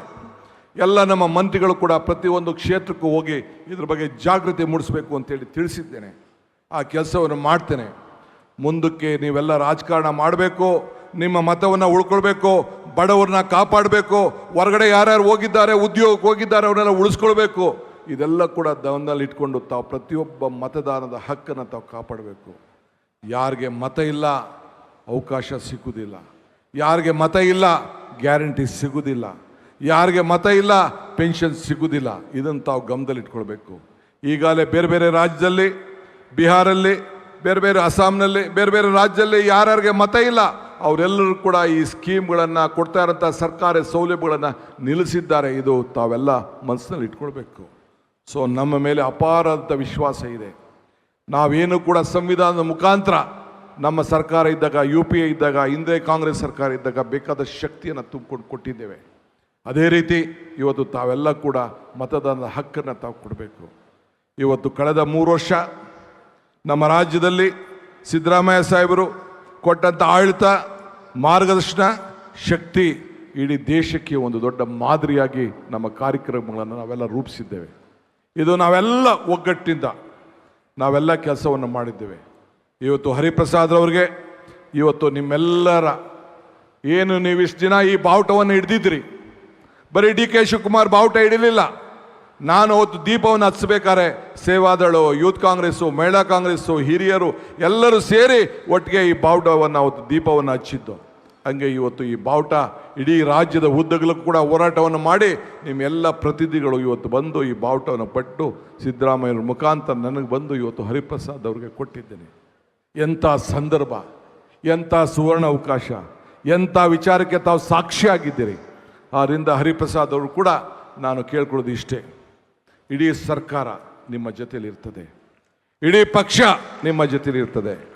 ನಾನು ಮುಖ್ಯಮಂತ್ರಿ ಆಗಿರ್ಬೋದು, ಆದರೆ ಒಬ್ಬ ಕಾರ್ಯಕರ್ತನಾಗಿ ಇವತ್ತು ನಿಮ್ಮ ಜೊತೆ ಕೈ ಜೋಡಿಸಿ ಈ ಪಕ್ಷವನ್ನು ಮತ್ತೆ 2028ರಲ್ಲಿ ಅಧಿಕಾರಕ್ಕೆ ತಂದು 2029ರಲ್ಲಿ ಈ ದೇಶದ ಪ್ರಧಾನಮಂತ್ರಿಗಳಾಗಿ ರಾಹುಲ್ ಗಾಂಧಿ ಅವ್ರನ್ನ ಮಾಡಲಿಕ್ಕೆ ನಾವೆಲ್ಲ ಸಂಕಲ್ಪವನ್ನು ಇವತ್ತು ನಾವು ಮಾಡಬೇಕಾಗಿದೆ. ಆ ಕೆಲಸವನ್ನು ಮಾಡೋಣ. ನಮ್ಮ ಜೊತೆ 5 ವರ್ಷಗಳಿಂದ 5-6 ವರ್ಷದಿಂದ ಇವತ್ತು ನಮ್ಮ ಸೆಕ್ರೆಟರಿಗಳು, AC ಸೆಕ್ರೆಟರಿಗಳು ದುಡ್ದಿದ್ದಾರೆ. ನನ್ನ ಜೊತೆ ಪದಾಧಿಕಾರಿಗಳು ದುಡ್ದಿದ್ದಾರೆ, ಕಾರ್ಯಾಧ್ಯಕ್ಷಗಳು ದುಡ್ದಿದ್ದಾರೆ, ಶಾಸಕರು ದುಡ್ದಿದ್ದಾರೆ. ತನು ಧನ ಮನ ಎಲ್ಲ ಖರ್ಚು ಮಾಡಿ ಇವತ್ತು ನನಗೆ ಶಕ್ತಿಯನ್ನು ಕೂಡ ಕೊಟ್ಟಿದ್ದಾರೆ. ಎಷ್ಟೋ ಜನಕ್ಕೆ ಅಧಿಕಾರ ಕೊಡೋಕ್ಕಾಗಿಲ್ಲ ನಾವು, ಆದರೂ ಕೂಡ ಇವತ್ತು ಇನ್ನೂ ಶಕ್ತಿಯನ್ನು ಮಾಡಿದ್ದೇವೆ. ಹೊಸ ಯೋಜನೆಯನ್ನು ಪ್ರಾರಂಭ ಮಾಡಿದೋ, ಗ್ಯಾರಂಟಿ ಯೋಜನೆ. ಒಂದೊಂದು ಜಿಲ್ಲೆಯಲ್ಲಿ 15 ಜನಕ್ಕೆ, ತಾಲೂಕಿನಲ್ಲಿ 50 ಜನಕ್ಕೆ, 15 ಜನಕ್ಕೆ. ಇವತ್ತು ಇನ್ನೊಂದು ದೊಡ್ಡ ಗೋಷ್ಠಿಯನ್ನು ನಾನು ಮಾಡ್ತಾ ಇದ್ದೇನೆ. ಕಾರ್ಯಕರ್ತರಿಗೆ ಶಕ್ತಿ ಕೊಡಬೇಕು ಅಂತೇಳಿ ನಾನು, ನಮ್ಮ ವರಿಷ್ಠರು ನಾವು ಮಾತಾಡಿದ್ದೇವೆ. ಪ್ರತಿಯೊಂದು ಪಂಚಾಯಿತಿಯಲ್ಲೂ ಕೂಡ 5 ಜನರಿಗೆ ಗ್ಯಾರಂಟಿ ಸಮಿತಿಯನ್ನು ಮತ್ತೆ ರಚನೆ ಮಾಡುವಂಥ ಕೆಲಸವನ್ನು ನಾನು ಮಾಡ್ತೇನೆ. ಅವರೆಲ್ಲರೂ ಕೂಡ ಮತ್ತೆ ಹೋಗಿ ಈ ಫಾರಮ್ಗಳನ್ನ ತೆಗೆದುಕೊಂಡೋಗಿ ಮತ್ತೆ ಮರುಪರಿಶೀಲನೆ ಮಾಡಿ ಅವ್ರಿಗೆ ಶಕ್ತಿಯನ್ನು ತುಂಬಬೇಕು, ಅದಕ್ಕೆ ಅವರನ್ನು ಕೊಡಬೇಕು. 5 ಜನ ಕಾರ್ಯಕರ್ತರಿಗೆ, ಎಲ್ಲ ವರ್ಗವಾದವ್ರಿಗೆ, ಎಲ್ಲ ಸಾಮಾಜಿಕವಾಗಿ ಇವತ್ತು ಅವ್ರಿಗೆಲ್ಲರೂ ಕೂಡ ನೇಮಕವನ್ನು ಮಾಡೋಂಥ ವ್ಯವಸ್ಥೆಯನ್ನು ಮಾಡ್ತೇನೆ. ನೀವೆಲ್ಲ ಕೂಡ ಶಾಸಕರು, ಕಾರ್ಯಕರ್ತರು, ಬ್ಲಾಕ್ ಕಾಂಗ್ರೆಸ್ನವರು, ಎಲ್ಲ ವರ್ಗದವರು ಕೂಡ ಅವಕಾಶ ಮಾಡಿ. ಪ್ರತಿ ಪಂಚಾಯಿತಿಲಿ 5 ಜನ, ಪ್ರತಿ ವಾರ್ಡಲ್ಲಿ 5 ಜನ, 7,000 ಪಂಚಾಯಿತಿ ಇದೆ, 4,000 ವಾರ್ಡ್ ಇದೆ. ಪ್ರತಿಯೊಂದು ಪಂಚಾಯಿತಿ ವಾರ್ಡ್ನಲ್ಲೂ 5-5 ಜನ ಅಂದರೆ ಎಷ್ಟು ನಾಯಕರುಗಳನ್ನು ತಯಾರು ಮಾಡ್ತಾ ಇದ್ದೀವಿ. ಒಬ್ಬ ನಾಯಕನಾದವನು ಇನ್ನೊಬ್ಬ ನಾಯಕರನ್ನು ತಯಾರು ಮಾಡಬೇಕೇ ಹೊರತು ಫಾಲೋಯರ್ಸ್ನಲ್ಲ. ಅದಕ್ಕೆ ಕಾಂಗ್ರೆಸ್ ಪಕ್ಷ ಇವತ್ತು ಇದಕ್ಕೆ ಬದ್ಧವಾಗಿದೆ. ಅದಲ್ಲದೆ ನಾನು, ಹರಿಪ್ರಸಾದ್, ಸಲೀಂ ಅಹಮ್ಮದ್, ಇನ್ನೂ ಭಾಳ ಜನ ಲೀಡರ್ಸ್ ಎಲ್ಲ ಇಲ್ಲಿದ್ದೀವಿ. ವಿದ್ಯಾರ್ಥಿ ನಾಯಕರಾಗಿ ಬೆಳೆದಂಥವ್ರು, ವಿದ್ಯಾರ್ಥಿ ನಾಯಕರಾಗಿ ಭಾಳ ಜನ ಇಲ್ಲಿದ್ದೀವಿ, ಸ್ಟೂಡೆಂಟ್ ಲೀಡರ್ಸ್ ಆಗಿ ಇದ್ದಂಥವ್ರು. ಇವತ್ತು ಮುಂದಕ್ಕೆ ಇದೇ ಜೂನು ನೆಕ್ಸ್ಟ್ ಕ್ಯಾಬಿನೆಟಲ್ಲಿ ತೀರ್ಮಾನವನ್ನು ತೆಗೆದುಕೊಳ್ತಾ ಇದ್ದೇವೆ. ರಾಹುಲ್ ಗಾಂಧಿಯವರ ಮಾರ್ಗದರ್ಶನ ಇದೆ. ಈ ವರ್ಷದಿಂದನೇ ನಮ್ಮ ಪಂಚಾಯತಿಂದ ಪಾರ್ಲಿಮೆಂಟ್ವರೆಗೂ ನಾಯಕರುಗಳು ಬೇಕು. ಆ ನಾಯಕರುಗಳು ಬೇಕಾದರೆ ವಿದ್ಯಾರ್ಥಿ ನಾಯಕರನ್ನು ಬೇಕು. ಅದಕ್ಕೆ ಮುಂದಿನ ಈ ವರ್ಷದಿಂದನೇ ವಿದ್ಯಾರ್ಥಿ ನಾಯಕರ ಚುನಾವಣೆಯನ್ನು ಎಲ್ಲ ಕಾಲೇಜ್ಗಳಲ್ಲೂ ನಡೆಸಬೇಕು ಅಂತೇಳಿ ಈ ಸರ್ಕಾರ ತೀರ್ಮಾನವನ್ನು ಮಾಡ್ತಾ ಇದೆ ಅನ್ನೋ ಮಾತನ್ನು ಈ ಸಂದರ್ಭದಲ್ಲಿ ಹೇಳಲಿಕ್ಕೆ ಬಯಸ್ತಾ ಇದ್ದೇನೆ. ಆದ್ದರಿಂದ ನಮ್ಮ ಪಕ್ಷದ ವಿದ್ಯಾರ್ಥಿ ಘಟಕದ ಸಂಘಟನೆ ಇನ್ನು ಶಕ್ತಿಶಾಲಿಯಾಗಿ ಬೆಳೆಯಬೇಕು. ಯುವಕರ ಸಂಘಟನೆ ಶಕ್ತಿಶಾಲಿಯಾಗಿ ಬೆಳೆಯಬೇಕು. ಮಹಿಳಾ ಶಕ್ತಿ ಬೆಳೆಯಬೇಕು. ಮುಂದಕ್ಕೆ ಯಾರ ಕೈಲೂ ಈ ಮಹಿಳಾ ರಿಸರ್ವೇಷನ್ ತಪ್ಪಿಸ್ಲಿಕ್ಕೆ ಸಾಧ್ಯ ಇಲ್ಲ. ನಾವೆಲ್ಲ ಒಪ್ಪಿದ್ದೇವೆ, ಹೆಣ್ಮಕ್ಳಿಗೆ ಹೊಸ ರೂಪವನ್ನು ಕೊಡಬೇಕು. ಆ ನಿಟ್ಟಿನಲ್ಲಿ ನೀವೆಲ್ಲ ಸೇರಿ ಒಟ್ಟಾಗಿ ಕೆಲಸವನ್ನು ಮಾಡಬೇಕು. ಅಧಿಕಾರ ಯಾರು ಕೂಡ ಸಿಗುವುದಿಲ್ಲ ಅನ್ನೋ ಚಿಂತೆ ಮಾಡೋದು ಬೇಡ. DVG ಅವರು ಒಂದು ಕಡೆ ಒಂದು ಮಾತು ಹೇಳ್ತಾರೆ, ನೆನಪಿದ್ಯಾ? ನಾನು ಮಮ್ಮಾಡ ಕೈಗೆ ದೊರಜೆ ಹುಜ್ಜುಗವ, ನಾನೇನು ಹುಲ್ಲು ಕಡ್ಡಿ ಎಂಬ ನುಡಿಬೇಡ, ಹೀನ ಮಾವುದು ಮಿಲ್ಲ ಜಗದ ಗುಡಿಗೆ ತಾಣಿರುವುದು ಮಂಕುತಿಮ್ಮ ಅಂದ. ಈ ದೇಗುಲ ಜಗತ್ತಿನ ಗುಡಿಯಲ್ಲಿ ಎಲ್ಲರಿಗೂ ಒಂದಲ್ಲ ಒಂದು ಸಂದರ್ಭದಲ್ಲಿ ಒಂದು ಅವಕಾಶ ಸಿಕ್ಕೇ ಸಿಗ್ತದೆ, ನೀ ಚಿಂತೆ ಮಾಡೋದು ಬೇಡ ಅಂಥೇಳಿ DVG ಅವರು ಹೇಳ್ತಾರೆ. ಹಂಗೆ ನೀವೆಲ್ಲ ಕಾರ್ಯಕರ್ತರು, ಮುಖಂಡರು ನನಗೆ ಸಿಕ್ಕಲಿಲ್ಲ ಅಂತ ಚಿಂತೆ ಮಾಡೋದು ಬೇಡ. ಪಾಪ BJP ಅವ್ರಿಗೆ ಭಾಳ ಚಿಂತನೆ ಇದೆ. ಏನಪ್ಪ, ನನಗೆ ಇಂಥ ಅವಕಾಶ ಸಿಕ್ಕಲಿಲ್ಲ, ಬರೀ ಸಿದ್ದರಾಮಯ್ಯನವರು DK ಶಿವಕುಮಾರ್ ಸಿಕ್ತು ಅಂತೇಳಿ ಪಾಪ ಕೈ ಒಸಕ್ತಾ ಇದ್ದಾರೆ. ಚಿಂತೆ ಮಾಡೋದು ಬೇಡ. 2028ಗೆ ಮತ್ತೆ ನಿಮ್ಮದೇ ಸರ್ಕಾರ, 29ಕ್ಕೆ ನಿಮ್ಮದೇ ಸರ್ಕಾರ. ಅದಕ್ಕೆ ನಾವು ನೀವೆಲ್ಲ ಸೇರಿ ಸಂಕಲ್ಪವನ್ನು ಮಾಡೋಣ. ಇವತ್ತು ಇಂಥ ಒಂದು ಐತಿಹಾಸಿಕ ಕಾರ್ಯಕ್ರಮಕ್ಕೆ ನಮ್ಮ ನಾಯಕರಾದಂಥ ಮಲ್ಲಿಕಾರ್ಜುನ್ ಖರ್ಗೆ ಅವರು ಬಂದು ಆಶೀರ್ವಾದ ಮಾಡಿ ನಮ್ಮ ಕೈ ಜೋಡಿ ಮಾರ್ಗದರ್ಶನ ಕೊಟ್ಟಿದ್ದಾರೆ. ಸಂವಿಧಾನವನ್ನು ಉಳಿಸಬೇಕು, ಕಾಂಗ್ರೆಸ್ ಪಕ್ಷ ಬೆಳೆಸಬೇಕು ಅಂತ ಏನು ಸಂಕಲ್ಪವನ್ನು ಮಾಡಿ ಮಾರ್ಗದರ್ಶನ ಕೊಟ್ಟಿದ್ದಾರೆ. ಅವರ ಮಾತನ್ನು ಚಾಚು ತಪ್ಪದೆ ಇವತ್ತು ನಾನು ಮುಂದುವರಿಸ್ತೇನೆ ಅನ್ನೋ ಮಾತನ್ನು ಹೇಳಿ, ವೇದಿಕೆ ಇರುವಂಥ ಎಲ್ಲ ಕಾರ್ಯಕರ್ತರು, ಎಲ್ಲ ಮುಖಂಡರುಗಳು, ನಾನು ಮುಖ್ಯಮಂತ್ರಿ ಇರ್ಬೋದು, ಆದರೆ ನಿಮ್ಮೊಳಗೆ ಒಬ್ಬ ತಮ್ಮ, ಒಬ್ಬ ಅಣ್ಣ, ಒಬ್ಬ ಸಹೋದರ, ಒಬ್ಬ ಮಗ ಅಂತ ಭಾವನೆ ಮಾಡಿ ನನಗೆ ಆಶೀರ್ವಾದ ಮಾಡಿ ಒಟ್ಟಿಗೆ ಸೇರಿ ನಾವು ಕೆಲಸವನ್ನು ಮಾಡೋಣ ಅಂತ ಮಾತನ್ನು ಹೇಳಿ ನನ್ನ ಮಾತನ್ನು ಮುಗಿಸ್ತೇನೆ. ಜೈ ಹಿಂದ್, ಜೈ ಕರ್ನಾಟಕ, ಜೈ ಕಾಂಗ್ರೆಸ್ ಪಾರ್ಟಿ.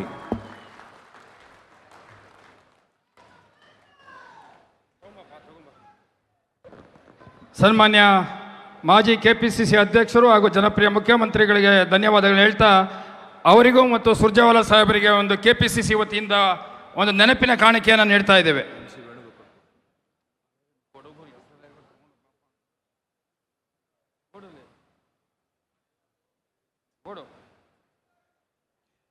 ಈಗ ಸಭೆಯನ್ನು ಉದ್ದೇಶಿಸಿ ಕರ್ನಾಟಕ ಪ್ರದೇಶ ಕಾಂಗ್ರೆಸ್ ಸಮಿತಿಗೆ ನೂತನವಾಗಿ ಅಧ್ಯಕ್ಷರಾಗಿ ಅಧಿಕಾರ ಸ್ವೀಕಾರ ಮಾಡಿದಂಥ ಸನ್ಮಾನ್ಯ BK ಹರಿಪ್ರಸಾದ್ ಅವರು ತಮ್ಮನ್ನು ಉದ್ದೇಶಿಸಿ ಮಾತನಾಡಲಿದ್ದಾರೆ. ಹೆಚ್ಚಿನ ವಿಡಿಯೋಗಳಿಗೆ ಪ್ರತಿಧ್ವನಿ ಯೂಟ್ಯೂಬ್ ಚಾನೆಲ್ ಸಬ್ಸ್ಕ್ರೈಬ್ ಮಾಡಿ, ಬೆಲ್ ಐಕಾನ್ ಕ್ಲಿಕ್ ಮಾಡಿ.